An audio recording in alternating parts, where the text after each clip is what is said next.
Hey guys, this is Eric Weingartner with Weingartner Racing. Today's video is like part 3 of the last dyno session that I had when I had tested my design of the ProMax Project X 235 CNC ported heads on my 406 small block Chevy Dyno Mule. And I'm just going to give a real quick recap of the other parts, and then we'll talk about today's, because this would make the third one, and you'll understand what this one's why this video is the way it is. Part 1, really what I did was I showed, you know, if you went from a as-cast Project X head, and then you put on that 235cc head that they have now, that CNC ported, that I also sell. By the way, I sell ProMax. I might as well be upfront about that. But anyway, that 235, they asked me to port a 215, and from that 215, I created a 235. Then I dynoed it again, so I had an as-cast one, dynoed the CNC ported one, and got to see the differences. Now, I tested a whole bunch of different manifolds, and this was one of those times where the best manifold before with the stock head was not the best manifold with the ported head. So then it led to other questions, which started part 2. This was the second video, and it was probably like about almost a week and a half ago. And it was over port match location, which I kind of want to go into because I had probably 4 people comment the same thing. And I want to talk about that real quick. But really, essentially what I was saying on that was, what I had found is this, and it's just a quick recap. If you look at the openings and you have it, let's say this is a 1206, that's a gasket from Felpro. Let's say you had a 1206 opening and you port the intake to a 1206. That's a gasket match, so you're taking it and you just gasket match it right to it. It doesn't mean it actually lines up exactly on the head the way it should, because an intake might sit, let me get a gasket real quick. This is huge exaggeration, but you might have an intake that sits way down here, like this, or you might have one that goes the other way and sits this. I'm doing exaggerated versions. So even though you might have the gasket matched to the exact location of the head, where that gasket or where that intake opening actually is, because of the relation of the manifold to the head, is different. And so I showed how much power it was, because what I did in part 2 of the video was I had the intake milled down. It was a Trick Flow R intake, and then re-dynoed, and it gained 9 horsepower and 3 foot-pounds of torque. Not because it wasn't the same location, it was because it was the same port opening, just in the wrong location. So anyway, I had done that, and I had about 4 people who had commented, hey, that makes the rest of your intake manifold test invalid, because I thought you had port matched location. The port location for each one was the same. And no. And they're like, it makes the entire other test invalid. Which, I don't know why I take things sometimes personal. I'm like, no. Because here's why. If you know, I've tested, I think, 16 manifolds on that, the AFR Enforcers, and probably about 13 on the Project X 215s. But the majority of them were out of the box, which means if someone went to Summit, Jegs, or for me, God forbid, bought the intake manifold, and they just bolted them on, how much power would it make? Regardless of no port matching, no trying to get it to line up. And by the way, I don't know if some of you thought that I was putting on the intake manifold and shifting it horribly wrong. No, I was trying to make it the same, where it was the same here. Like, let's say the intake was all the way up here on this head. It would be the same one on the passenger side or driver's side as well, both being equal. So, and that's strictly all based on how the manifold was machined and how much flange material that's there. So several of you had said that's invalid, you should have port matched it for each one. Well, here's the problem, and that's why I have all 3 heads with that today. All those were pretty much out of the box. Not all, but most of the manifolds, I'd say 80%. There were a few that were ported, and those also weren't ported to the heads. Here's the problem with port matching to a set of heads. The heads are not all the same. And let me show you.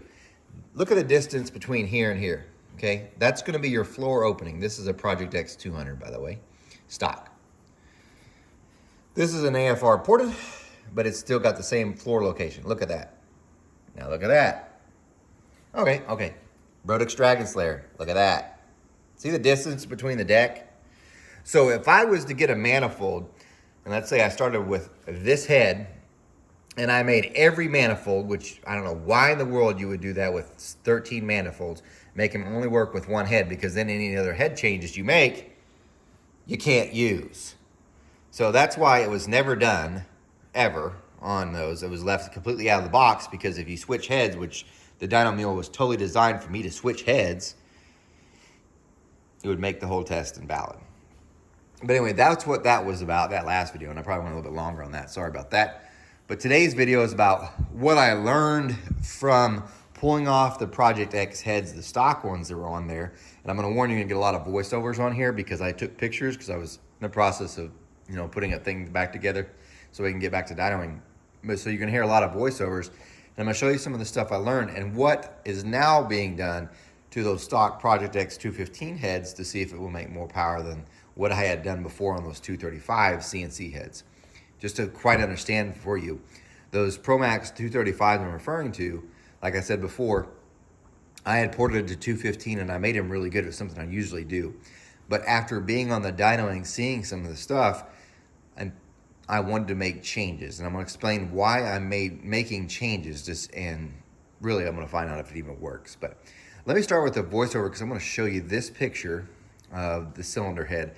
This is a Project X 215 that came right off of the engine after it had been ran. And I think this one had, I don't know, 60 or so dyno pulls on it. So just take a look at this picture and hear me voice over so you understand what I'm talking about.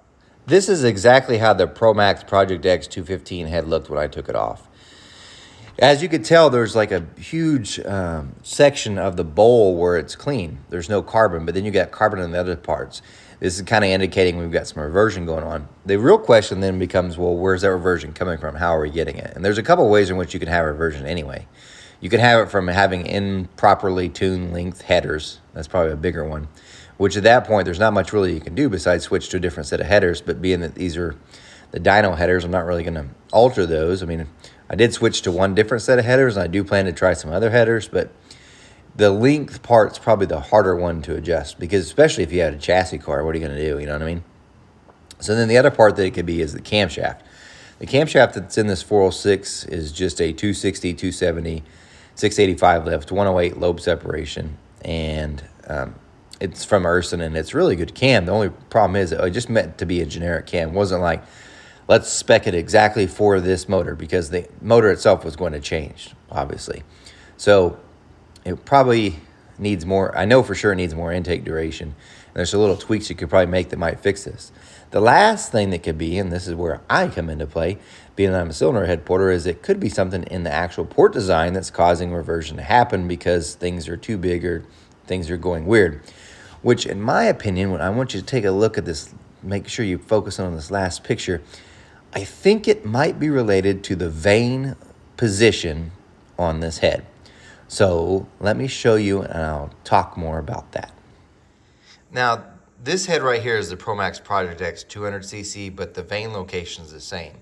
I want you to notice this vane that we have here. Now, there are other brands of head that does this. Probably the most prominent one that you know of would be AFR. If you notice that vane is facing, say, roughly about the 4 o'clock position. This is very different from the average stuff. So this is my Dragon Slayer head, my 255 CNC head. If you notice, this vane comes straight and goes here. You can kind of see a better view from here as well. That's where most common ones are, because if you were to remove this vane, like a lot of Brodix heads don't have vanes, the older ones anyway. If you remove the vane and you run the engine, you'll see this, like right through here, you'll see a trail, and it's obvious where that's the vane, where the vane should be, because the air is coming around that just like a trail. So that's where the vane should be, but AFR and ProMax, being the similar, have this vane in this location. Now, TrickFlow also does this, and Ellis's do somewhat, but the degree of which they're located varies. So, for instance, some of the mass ones are almost like closer to 5 o'clock, not so much 4. And then I've seen some of the AFRs are even further, like almost 3:30. So it's and this is, of course, this port, but you get the idea. What you're seeing with that reversion, though, I think is partly related to that vane. Because if you look at where you'd see the most of the aluminum, it's around this area right here. So it's very, very odd. But I had not taken off that ProMax head before I had ported it to send them for the CNC porting. So what I mean for that is, when I had ported the 235, I had ported several sets of AFR heads and Promax heads as well, more so on the AFR heads.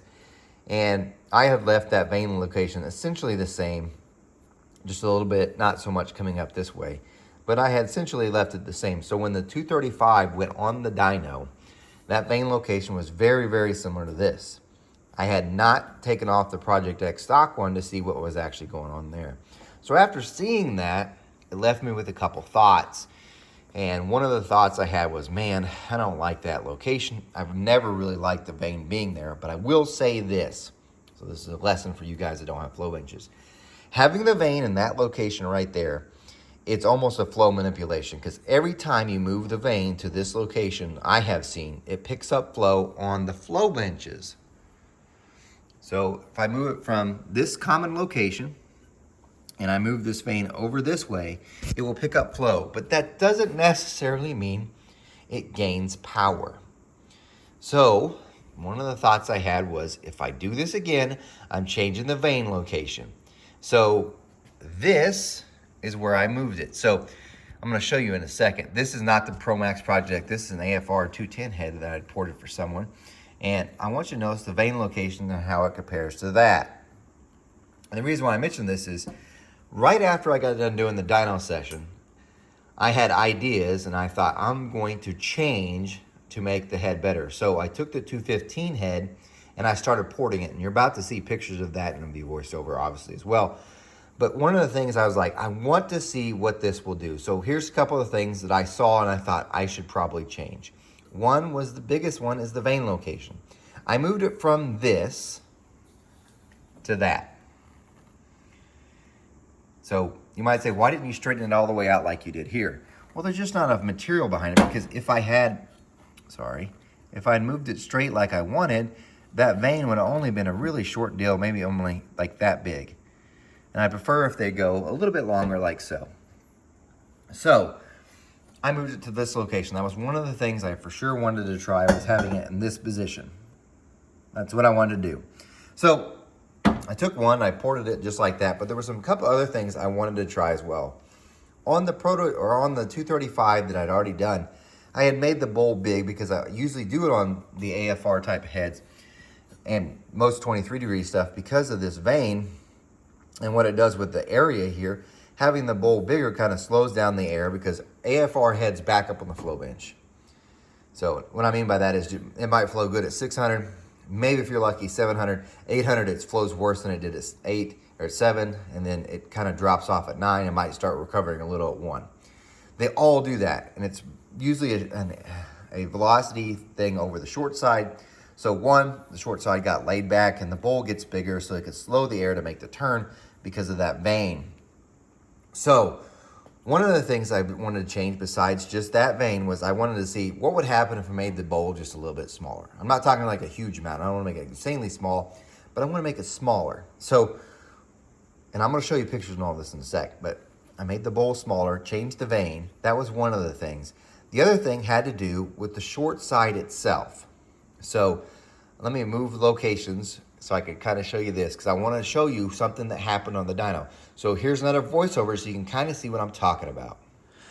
What picture you're looking at right here is of the heads that are on the, it's actually on the dyno. I had taken off the intake manifold because I was going to change to a different intake manifold. And I happened to see this in the bottom floor, and I was like, man, that's not what I'd hoped it would be. What you're looking at, and it may be really hard to see, but I'll show you here in a second. But what I'm seeing, and I did not see it any time in the flow bench stuff, is there's a fuel trail. Look at the bottom of the floor. Look by the pushrod slot. There's actually looks like a bit of a fuel trail coming from the pushrod slot, and it's going up towards where that bolt hole sleeve that you see. Well, actually, there is no sleeve in there. It's going towards where the bolt hole is in that port. So it's actually climbing the hill to where there's more radius. And this was bizarre, because this thing had only been ran. At this point, I think we had like 7, 8 dyno pulls on it. So it was bizarre to see that, and it made me think some more. So let me show you this. So I'm back here on the regular cylinder head that's on my bench to kind of show you. What I did is I drew in Sharpie marker where the fuel trail is on this port right here, which I know it's hard to see from the picture, but when I was there, it's much easier. So the camera doesn't always capture things. But essentially what you see where the black line is on that one, that's where there was fuel varnish and was literally coming up this way and going right there, which is so bizarre because this is how I kind of shape my short sides. I usually put more radius on where the bolt hole sleeve would be. And if the CNC head, by the way, it doesn't have a sleeve through there. They actually were really good. I don't know who does the ProMax's CNC work, and he hadn't told me. That guy's good. I mean, really good, because when I sent him the prototype, the thing was pretty close to almost exact. Like, there were some little lumps, and then I found them in some other stuff, but that was actually from me. So it really looked great. So especially for the first time, he did a good job. So I don't know who does it, but spot on, brother, spot on. But anyway, they were able to copy the bolt holes, so there's no sleeve in there. But I was seeing the fuel come dripping this way, which makes no sense, because if you look at it, and this is really hard to explain, but the short side's almost like a hill. Think of it like a hill, right? Well, if you notice, because there's so much more radius on this side than there is on this side, it was shocking because also the air should be going this way. This is the way it should go. It should be angling this way. Matter of fact, you put flags in, sometimes it'll go here, but typically it's trying to pull towards the center. This vane, though, I think is screwing it, because this is the first time I had ever seen where the fuel's trying to come this way, which is strange because on my flow bench, I had done some kind of a generic wet flow testing where you're floating like this. I spray Dykeman and it lands right there, right? It never ever travels, hits the push rod slot and then starts coming this way. It never does that. So that's one of the things that showed up on the engine, but it sure didn't show up on the flow bench, which was a bit weird. So having it go this way, I was like, that's really strange. Something else to think about. So using that information that I got from it, now I have three different things to think of. One, it RPM'd exactly the same. So we went from a 215cc port to a 235cc port. This cross-sectional area, my minimum cross-section through here, at the push rod pinch went from like a 2.2 to a 2.47, almost 2.5, right? So I was really thinking, man, it should RPM higher. It RPM'd the exact same amount. It flowed 20 CFM more than what the stock one did, and it did make, when things were right on the intake manifold, it gained like 15 horsepower, which was great, and my light went out. So this is the master. So as you could tell, you got more corner radius. As you could tell on the short side, it looks really, really beautiful. It's got more height as far as the peak of it does. The vane's been moved, larger intake valve now. I mean, thing looks really, really well. I even had to increase the chamber size itself just because, if you notice, you have to kind of unshroud them anyway. So the chamber got a little bit larger, but not much. I just needed to unshroud the valve, and that's essentially what it looks like, and it's a pretty nice piece. But you might say, well, what did you do then from it? I mean, you've done all this work. You only did one, though. Well, what I did was I had it sent off to have CNC digitized so it can have that head CNC ported. So it did make more power. I mean, things were better. It's definitely a better head, but it didn't do quite the things I thought, and I really still think it's the camshaft that's more limiting to it. But because I'm a cylinder head porter, I wanted to see what on my end, on the cylinder head port side, could have done to change things. So from using all that I've told you, here's what I came up with, and I'm about to show you the finished product, but that's cool. One of the first things was this. Because I'm valve limited, or camshaft lift limited, because that's just the camshaft I ran. One of the first things I wanted to try was, I went from a 208 to a 210. Let's just go balls out and let's try a 125 intake valve.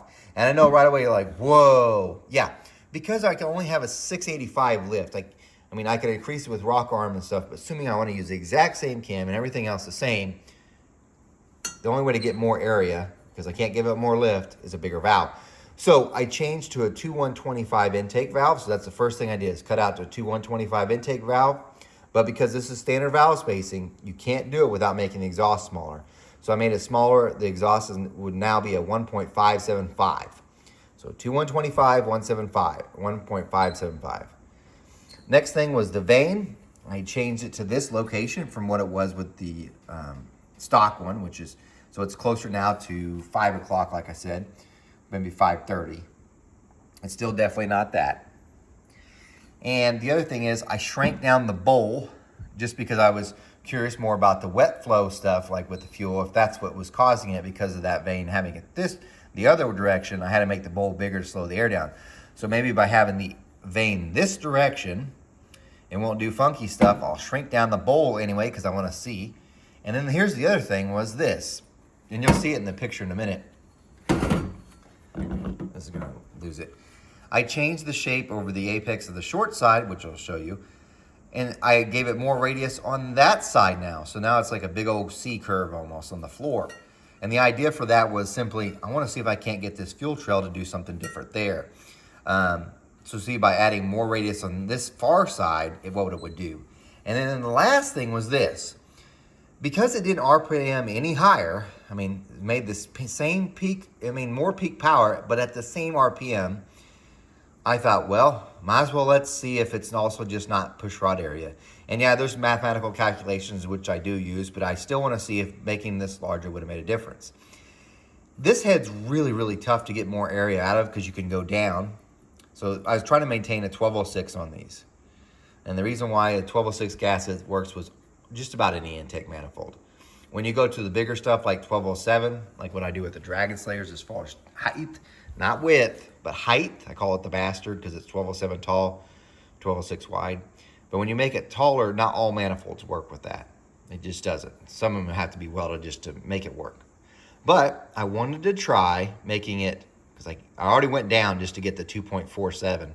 I wanted to go up. So I made the next revision.